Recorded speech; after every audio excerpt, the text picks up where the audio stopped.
মার্কিন যুক্তরাষ্ট্রের president Donald ট্রাম্পের বাণিজ্যনীতির তীব্র সমালোচনা করেছেন ইলন মাস্ক।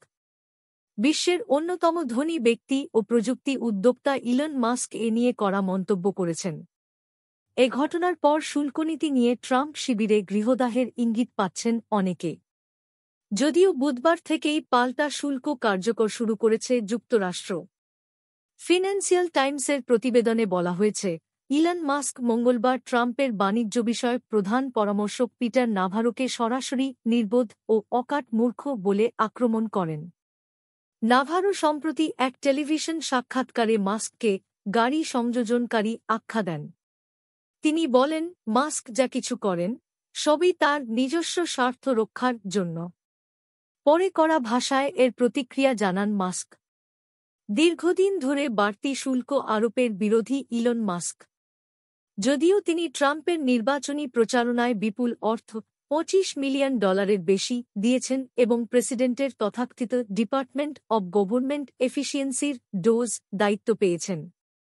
ইলন মাস্ক অবশ্য বেশ কিছুদিন ধরে হোয়াইট হাউসের বাণিজ্যনীতি নিয়ে তার অসন্তোষের কথা নানাভাবে প্রকাশ করে আসছিলেন। সম্প্রতি ইতালির ডানপন্থী উপপ্রধানমন্ত্রী মাত্তেও সালভিনি আয়োজিত এক সম্মেলনে ভার্চুয়ালি যোগ দিয়ে ইলন মাস্ক আশা প্রকাশ করেন, যুক্তরাষ্ট্র ও ইউরোপ কার্যকরভাবে একটি মুক্ত বাণিজ্য অঞ্চল তৈরি করে শূন্য শুল্কের পরিস্থিতিতে পৌঁছাবে। এছাড়া মাস্ক তার সোশ্যাল মিডিয়া প্ল্যাটফর্ম এক্সে একটি ভিডিও শেয়ার করেন, যেখানে মুক্ত বাজার অর্থনীতির প্রবক্তা মিল্টন ফ্রিডম্যান একটি পেন্সিল তৈরিতে প্রয়োজনীয় বিভিন্ন উপকরণ ও শ্রমবণ্টনের উদাহরণ দিয়ে বিশ্বায়িত অর্থনীতির সুফল তুলে ধরেন।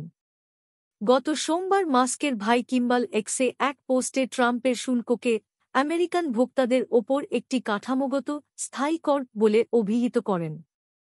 তিনি আরও যোগ করেন, ভোগের ওপর কর মানে কম ভোগ, যার মানে কম চাকরি। কিম্বাল টেসলা ও স্পেসএক্সের পরিচালনা পর্ষদের সদস্য। গত সপ্তাহে বিভিন্ন অঞ্চল ও দেশের পণ্যে ব্যাপক শুল্ক ঘোষণা করেন প্রেসিডেন্ট ট্রাম্প। এর আগে থেকেই অবশ্য ট্রাম্প প্রশাসনে ইলন মাস্কের প্রভাব কমতে শুরু করেছিল। তার রাজনৈতিক প্রভাব দ্রুত কমে আসছে। সম্প্রতি উইসকনসিন অঙ্গরাজ্যের সুপ্রিম কোর্টের একটি নির্বাচনে মাস্কের পছন্দের প্রার্থী বিপুল ব্যবধানে পরাজিত হন।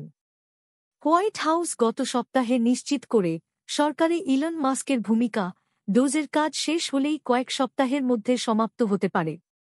এই বিভাগের কার্যক্রম 2026 সাল পর্যন্ত চলার কথা। ট্রাম্প ইঙ্গিত দিয়েছেন, ইলন মাস্ক সম্ভবত খুব শিগগির পুরো সময় তার ব্যবসায় মনোযোগ দেবেন।